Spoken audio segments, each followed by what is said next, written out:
Hello everyone, this is Kausar. Welcome back to my channel. আশা করি আপনারা সবাই অনেক বেশি ভালো আছেন। আবারও হাজির হয়ে গেলাম আরও একটি নতুন রেসিপি নিয়ে। আমার আজকের রেসিপি পারফেক্ট পেঁয়াজ বেরেস্তা। যে কোনো আইটেম ডেকোরেশন করা থেকে শুরু করে মুখরোচক রান্নায় এই পেঁয়াজের বেরেস্তা আমাদের অনেক প্রয়োজন পড়ে। আর পারফেক্ট পেঁয়াজের বেরেস্তা কিভাবে তৈরি করবেন সেই রেসিপি এবং টিপস এবং ট্রিক্স আমি আজকে আপনাদের সাথে শেয়ার করব।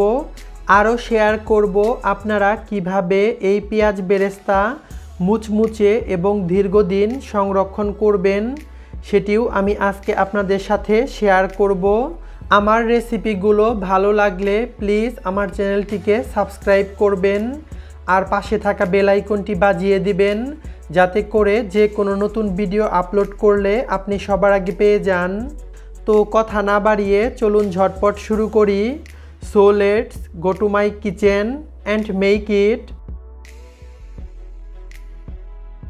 পেঁয়াজ বেরেস্তা করার জন্য আমি এখানে 1 কেজি পরিমাণ পেঁয়াজ নিয়েছি। অবশ্যই চেষ্টা করবেন এরকম গোল সাইজের পেঁয়াজ নেওয়ার জন্য। আমি এখানে দেশি পেঁয়াজ নিয়েছি, তবে আপনারা চাইলে বড় পেঁয়াজটাও নিতে পারেন। একটি টিপস দিচ্ছি, এই যে পানি দিয়ে আমি পেঁয়াজগুলোকে প্রায় 20 মিনিটের মতো ভিজিয়ে রাখবো। এতে করে পেঁয়াজ কাটার সময় চোখে আর পানি আসবে না, আবার পেঁয়াজের খোসাটাও দ্রুত ছাড়ানো যাবে। এ পর্যায়ে আমি 20 মিনিট পর পেঁয়াজের খোসাটাকে ছাড়িয়ে নিয়েছি। এ পর্যায়ে আমি পেঁয়াজগুলোকে ছোট ছোট টুকরো করে কেটে নেব। আমি প্রথমে একটি পেঁয়াজ নিয়ে 2 খণ্ড করে তারপর এরকমভাবে লম্বা লম্বা করে কেটে নিচ্ছি।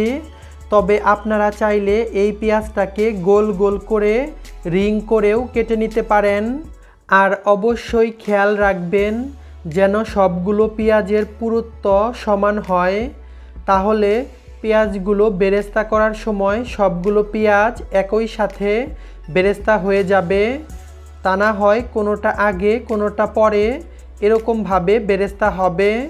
তাই অবশ্যই এই বিষয়টা মাথায় রেখে পেঁয়াজগুলোকে কেটে নিতে হবে। আমি এরকমভাবে লম্বা লম্বা করে পেঁয়াজগুলোকে কেটে নিয়েছি। একইভাবে আমি সবগুলো পেঁয়াজ এভাবে কেটে নেব। আমি একইভাবে সবগুলো পেঁয়াজ এরকমভাবে কেটে নিয়েছি।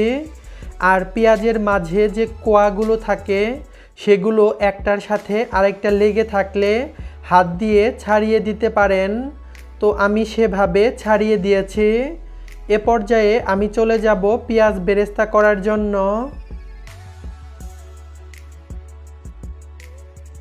চলে এলাম পেঁয়াজ বেরেস্তা করার জন্য। আর পেঁয়াজ বেরেস্তা করার জন্য আমার লাগবে ডুবো তেল। তাই একটি প্যানের মধ্যে পর্যাপ্ত পরিমাণে তেল নিয়েছি আর চুলাটি অন করে এটিকে মিডিয়াম হিটে গরম করে নিয়েছি। এ পর্যায়ে দিয়ে দেব 1 চা চামচ চিনি।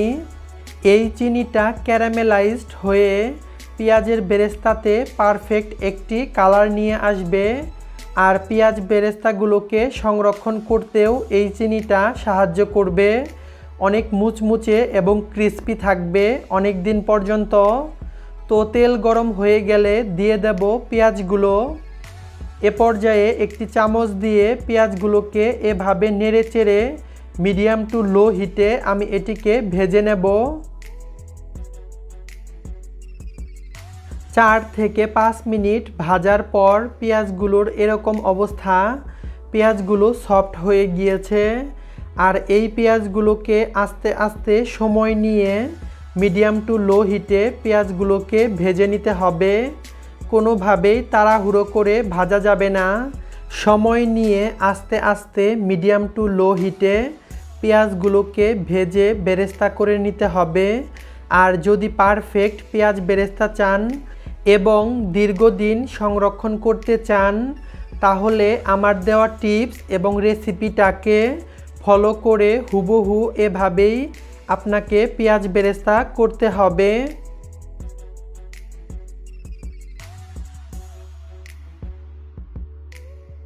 আমি আরও 4 থেকে 5 মিনিটের মতো ভেজে নিয়েছি।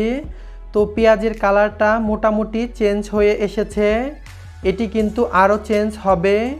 তো এ পর্যায়ে অনবরত নাড়াচাড়া করে পেঁয়াজটাকে ভেজে নিতে হবে। নাড়াচাড়া করে উপরের পেঁয়াজ নিচে এবং নিচের পেঁয়াজ উপরে করে দিতে হবে, তাহলে সব দিক থেকেই ভালো কালার আসবে। তো মোটামুটি আরও 4 মিনিট ভাজার পর পেঁয়াজের কালারটা কিন্তু চেঞ্জ হয়ে এসেছে।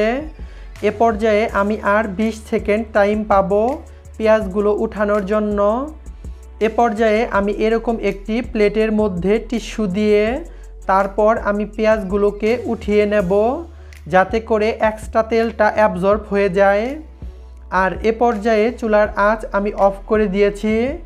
আর পেঁয়াজের কালারটা যখন এ পর্যায়ে চলে আসবে তখনই পেঁয়াজগুলোকে উঠিয়ে নিতে হবে, তা না হয় পেঁয়াজগুলো একদম কালো হয়ে যাবে। একটা টিপস দেই, যখন পেঁয়াজগুলো এরকম সোনালি কালার চলে আসবে তখন চুলাটিকে অফ করে দিতে হবে। এই অফ থাকা অবস্থায় তেল গরম থাকার কারণে পেঁয়াজগুলো কিন্তু আরও কিছুটা ডার্ক কালার হবে। আর যদি একদম পারফেক্ট কালার করে তুলতে চান তাহলে এটি তুলতে তুলতে একদম কালো হয়ে যাবে। তাই এ সময় পেঁয়াজটাকে উঠিয়ে নেবেন। আমি সবগুলো পেঁয়াজ উঠিয়ে নিয়েছি, আর আপনারা স্ক্রিনেই দেখতে পাচ্ছেন এটি ঠিক কতটা পারফেক্ট হয়েছে। পেঁয়াজগুলোকে উঠানোর পর ছড়ানো এরকম একটি প্লেটের মধ্যে পেঁয়াজগুলোকে ঠান্ডা করে নিতে হবে। আর পেঁয়াজগুলো যখন একদম রুম টেম্পারেচারে চলে আসবে তখন পেঁয়াজগুলোকে সংরক্ষণ করতে হবে। এ পর্যায়ে পেঁয়াজগুলোকে স্টোর করার পালা। এজন্য আমি এরকম একটি কাচের জার নিয়েছি, আর জারের মধ্যে আমি পেঁয়াজগুলোকে উঠিয়ে রাখব। আপনারা চাইলে যে কোনো ধরনের এয়ারটাইট বক্সে রাখতে পারেন, আর সবচেয়ে ভালো হয় এটি যদি আপনারা কাচের কোনো বক্সে রাখেন। কাচের বক্সে এটি অনেক ভালো থাকে। যে কোনো এয়ারটাইট বক্সে এটি নর্মাল তাপমাত্রায় প্রায় 2 থেকে 3 মাসের মতো অনেক ভালো থাকবে।